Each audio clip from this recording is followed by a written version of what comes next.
ചാലശ്ശേരിയിലെ റോഡുകളുടെ ശോചനീയാവസ്ഥ പരിഹരിക്കണമെന്നാവശ്യപ്പെട്ട് BJP. Chalissery town ward കമ്മിറ്റിയുടെ നേതൃത്വത്തിൽ പ്രതിഷേധ പ്രകടനവും പൊതുയോഗവും സംഘടിപ്പിച്ചു. ബി.ജെ.പി. കപ്പൂർ മണ്ഡലം പ്രസിഡന്റ് ദിനേശൻ അറവക്കാട് ഉദ്ഘാടനം ചെയ്തു.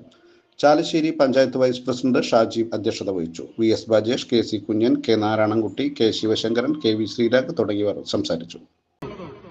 ഇവിടെ ഭരിക്കുന്നത് കോൺഗ്രസ് ആണ്. ചാലശ്ശേരി പഞ്ചായത്ത് കോൺഗ്രസ് ആണ് ഭരിക്കുന്നത് എങ്കിലും CPM-ന് വേണ്ടി പണിയെടുക്കുന്ന ഒരു പഞ്ചായത്ത് ഭരണസമിതിയാണ് ചാലശ്ശേരിയിലുള്ളത്. നമുക്ക് ഒരു തദ്ദേശ സ്വയംഭരണ വകുപ്പ് മന്ത്രി സ്വന്തമായിട്ടുള്ള മണ്ഡലമാണ്. അങ്ങനെ തദ്ദേശ സ്വയംഭരണ വകുപ്പ് മന്ത്രി സ്വന്തമായിട്ടുള്ള മണ്ഡലമായിട്ടാണ് ഏറ്റവും പ്രധാനപ്പെട്ട റോഡുകൾ.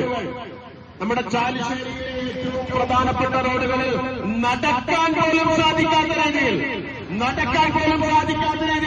ഈ ദുരവസ്ഥ